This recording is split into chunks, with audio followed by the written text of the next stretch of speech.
Warga di sejumlah daerah menjerit menghadapi kenaikan pajak bumi dan bangunan yang oleh pemerintah kabupaten dinaikkan sepihak tanpa melibatkan rakyat. Di Kabupaten Pati, Jawa Tengah, nilai PBB sempat naik hingga 2 kali lipat atau 250% sebelum akhirnya dibatalkan. Hal serupa juga bermunculan dari berbagai kota lain, seperti di Jombang, Jawa Timur. PBB sempat naik 400%, sedangkan di Cirebon, Jawa Barat, kenaikan PBB bahkan diwacanakan naik 1000%. Wajar saja jika warga menjerit dengan tarif baru, karena memberatkan ekonomi rumah tangga. Kenaikan ini dinilai ironis saat rakyat dipaksa menanggung beban pajak yang lebih besar. Justru muncul fakta bahwa pajak penghasilan atau PPh 21 anggota DPR ditanggung oleh negara. Soal ketidakadilan upah ya contohnya.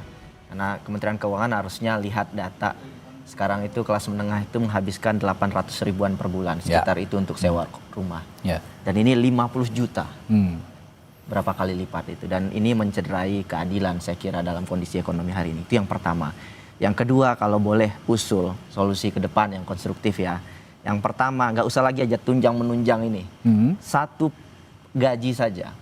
Semua tunjangan gaji pokok itu masuk dalam satu plot. Dan kemudian dikenakan pajak. Dan satu lagi mungkin kenyataan menyakitkan yang juga ingin saya sampaikan ya. Gaji pejabat negara, khususnya anggota dewan Pak, itu pajaknya ditanggung oleh negara. Betul. Ya, itu dan yang ini tidak fair. Karyawan swasta itu bayar pajak penghasilan. Dan ini tidak fair. Dan ini bukan dosa sekjen sekarang. Ini dosa lintas generasi. Lintas generasi. Dan Kementerian Keuangan harusnya tahu itu. Dan ini harus kita perbaiki. Ini sangat-sangat tidak adil. Sekarang siapa pekerja yang tidak dipajakin luar biasa hari ini? Dan itu sifatnya regresif.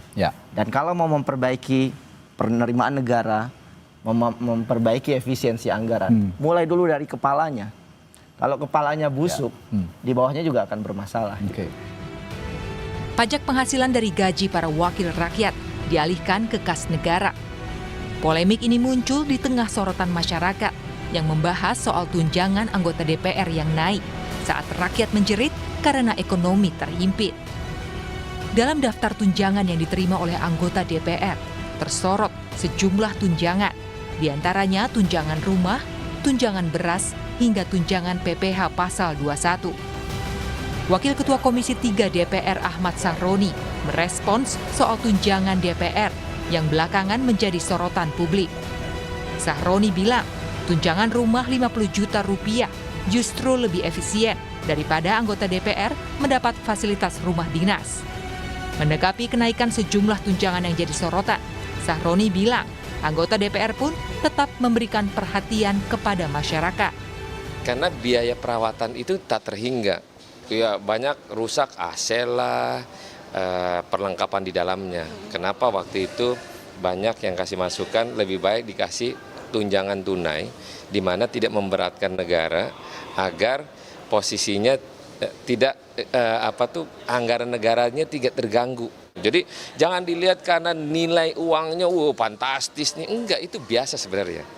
Cuman kan ada orang yang nggak senang, gila DPR semau-maunya gitu, dapat duit seenak-enaknya ngelakuin hal, enggak. Kita orang adalah perwakilan yang dinamai adalah pejabat publik yang juga digaji oleh masyarakat, uangnya pasti kembali ke masyarakat. Senada dengan Sahroni, Indra Iskandar, Sekjen DPR juga menganggap tunjangan rumah sebesar 50 juta rupiah wajar. Biaya pemeliharaan rumah dinas per tahun jika ditotal bisa mencapai ratusan miliar.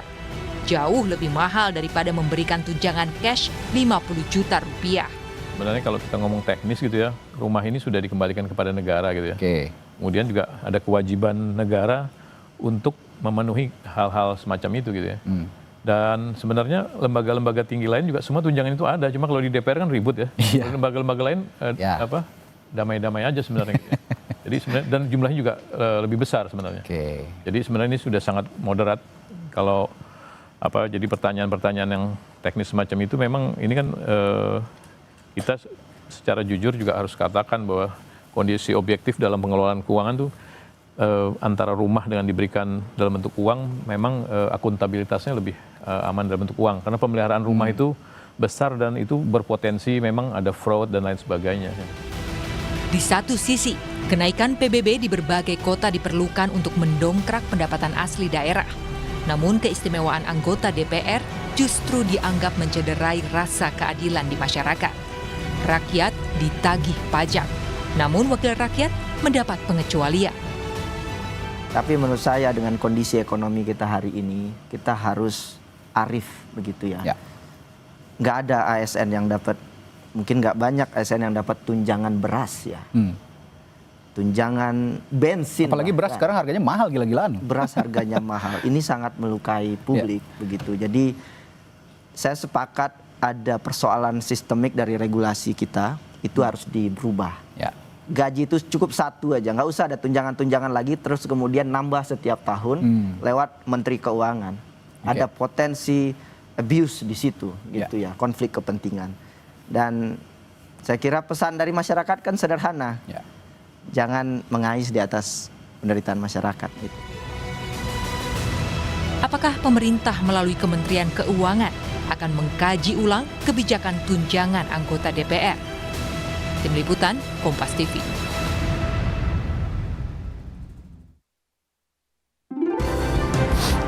Saya Tifa Solesa melanjutkan Sapa Indonesia Malam. Saat rakyat dihadapi kenaikan pajak, tunjangan anggota DPR RI malah jadi perbincangan publik. Di antara sejumlah tunjangan anggota Dewan, ada satu yang juga menjadi sorotan. Tunjangan pajak penghasilan alias PPh 21 yang dibebankan negara. Kami diskusikan ini bersama para narasumber. Sudah hadir di studio Kompas TV kali ini Bima Yudhistira, Direktur Eksekutif Selyas. Bung Bima, apa kabar?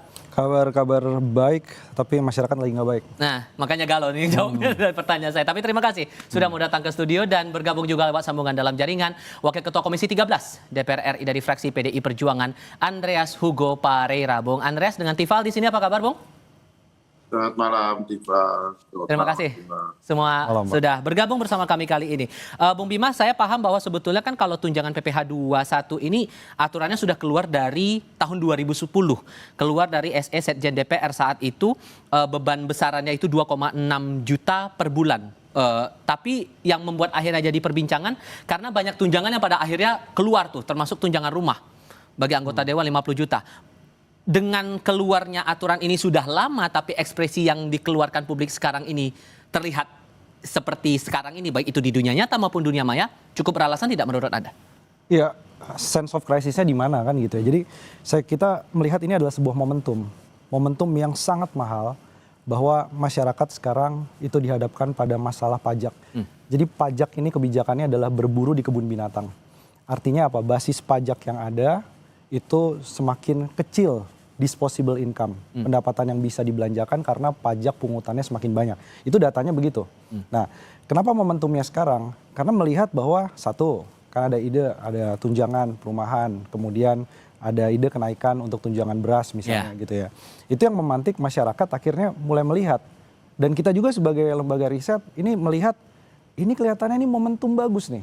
Untuk bilang bahwa sudah terlalu besar. Kalau di total bukan cuma gaji, tapi juga tunjangan.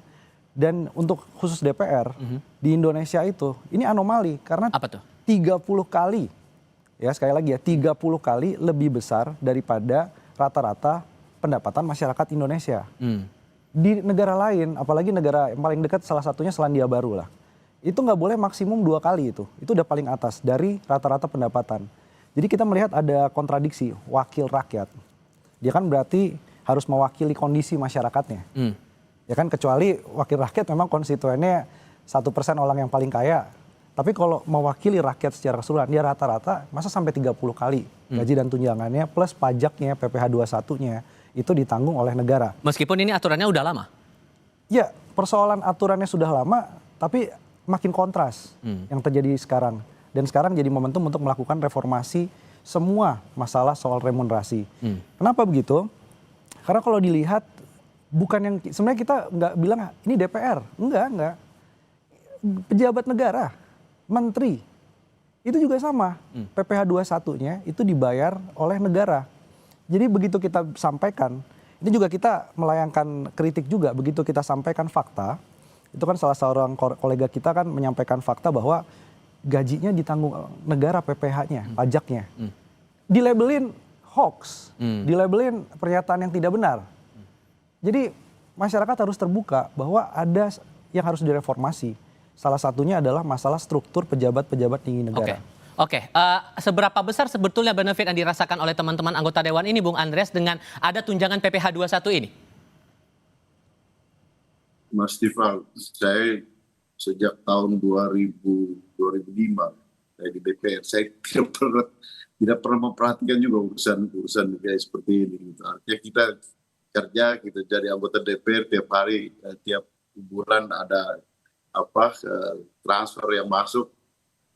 Sementara yang berkaitan dengan gaji, berkaitan dengan tunjangan dan yang lain-lain, tunjangan dan yang lain-lain itu ya itu wilayahnya Kementerian Keuangan yang memutuskan itu, dan kita ya menjalankan apa yang ada. Saya ingat tahun 2005 ketika masuk itu kita dapat berapa ya, total itu 27 kalau nggak salah, dengan potongan-potongan partai, potongan fraksi, ya jumlah take home pay-nya sekitar 15-16an. Memang kemudian kenaikan itu, dan sampai sekarang saya tidak terlalu banyak memperhatikan itu. Kita jangan kerja aja gitu. Dalam arti ya memang itu wilayah yang yang sekarang kita didiskusikan, misalnya muncul yang terakhir soal tunjangan perumahan gitu. Ya yang sebelumnya memang nggak ada gitu, karena dapat rumah jabatan. Gitu. Tapi dengan banyaknya suara-suara di publik sampai sekarang ini, Anda bersama dengan teman-teman PDIP gimana ngeresponnya? Ya ini baru sebenarnya sudah dari beberapa bulan yang lalu sebenarnya. Artinya keputusan itu sudah dari periode yang sebelumnya, dan muncul ke publik karena beberapa waktu ini ada yang mungkin menyampaikan itu. Sehingga sebenarnya hal ini buat saya pribadi, saya nggak terlalu perhatikan juga gitu. Kita kerja sibuk dengan urusan-urusan yang lebih banyak berkaitan urusan ya day to day politics yang ada di masyarakat, di daerah. Tapi masa yang nggak mengetahui ada tunjangan berapa, apa aja benefit yang bakal didapatkan? Saya tahu. Kalau itu saya tahu. Tapi kita perhatikan persis yang berkaitan dengan ini tunjangan apa, kenaikan berapa, pajak, dipotong pajak ya tiap tahun kita saya secara pribadi ya, artinya tiap tahun ada potongan pajak berapa ya kita laporan pajak LHKPN kita laporkan seperti itu. Oke. Sehingga pertanyaannya juga begini, kalau kemudian sudah ada suara semacam ini dan udah ada aturan mainnya juga di sini, Mas Bima, ada ruang tidak sebetulnya untuk mengubah angka itu, remunerasi itu, ruangnya apakah akan sulit atau tidak? Kalaupun iya, kira-kira mana tunjangan atau bagian postur mana yang bisa dirampingkan atau mungkin malah ditiadakan? Jawabnya nanti, kita jeda sebentar. Kami segera kembali. Saya harus kasih giliran ke Bung Andreas dulu sebelum ke Mas Bima. Bung, begini, karena kan banyak suara juga nih sekarang berkeliaran di media sosial terutama, ini tidak sesuai dengan semangat efisiensi pemerintah, kemudian tidak peka dengan kondisi beberapa daerah yang naik pajak bumi dan bangunannya sampai 1000%, bahkan ada yang bilang begitu. Dari teman-teman Anda, setidak-tidaknya dari fraksi PDI Perjuangan, apakah ngerasa tunjangan yang didapatkan saat ini masih ada yang bisa dirampingin atau malah ditiadakan, atau justru malah ya mending dengan angka yang sekarang aja? Ya itu tadi, artinya apa? Kalau saya secara pribadi, kalau memang juga tidak terlalu banyak dibicarakan, kita lagi banyak sibuk dengan pembicaraan yang lain sih. Ketika saya masuk di DPR, saya tidak pernah tanya juga gaji saya berapa gitu. Dan ketika ya di dalam perjalanan ini kan sejak 20 tahun yang lalu. Dan di dalam perjalanan bahwa ada kenaikan, ya kita syukuri bahwa itu yang negara siapkan untuk kita, ya kita jalankan gitu. Bahwa kemudian kalau ada perubahan-perubahan, saya kira itu adalah yang berwenang, yang mengatur, yang mengurus itu dari suara masyarakat silakan dihitung soal kepantasan, soal kelayakan dan sebagainya yang berkaitan dengan penghasilan. Kalau saya secara pribadi ketika saya masuk menjadi anggota DPR, saya tidak pernah berpikir bahwa berapa yang gaji saya yang saya terima berapa. Tapi ketika menghitung, karena dulu ketika saya sebelum menjadi anggota DPR di profesi saya sebagai dosen di kampus, ya saya lihat waktu itu kita hitung hampir sama banyaknya gitu. tahun 2000-an gitu, tahun 2005 gitu.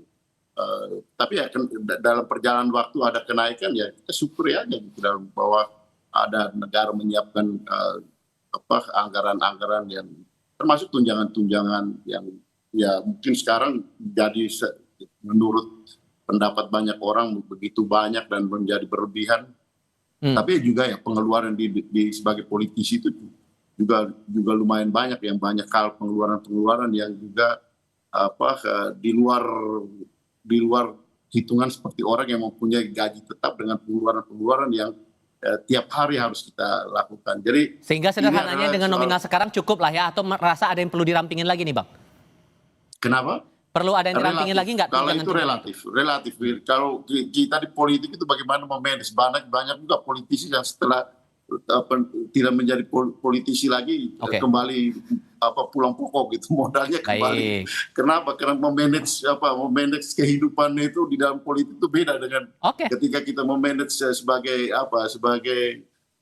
ya pegawai yang mempunyai gaji tetap atau pengusaha gitu. Di politik ya beda situasi memanage keuangan itu. Perlu manajemen tersendiri lah gitu. Sehingga Mas Bima kalau melihat perspektif tadi dan dengan dinamika sosial yang ada sekarang, menurut Anda, perspektif Anda dari struktur tunjangan dan gaji itu masih ada yang bisa dirampingin atau malah ditiadakan, atau yang sekarang ini ya dengan segala konsekuensinya yang harus diberikan begitu kepada anggota dewan? Iya, jadi mau dibandingkan dengan misalnya garis kemiskinan, kalau anggota DPR mewakili orang miskin, garis kemiskinannya berapa? 600.000 per orang per bulan versus 100 juta. Ya. Gak usah versus 100 juta deh, versus PPh 21 yang dikembalikan. Tunjangan PPh 21 pajak itu 2 juta lebih kan. Jadi dari pajaknya aja satu orang anggota DPR itu bisa menghidupi 3 orang miskin. Baru dari pajak PPh 21-nya. Jadi 600.000 versus semua tunjangan gaji 100 juta per bulan, itu nggak adil. Kemudian kalau dibandingkan, karena tinggal di Jakarta, gedung DPR-nya di Jakarta, nggak boleh jauh dari Jakarta. Jadi dari Jakarta itu rata-rata biaya hidupnya itu sekitar 14 juta per orang.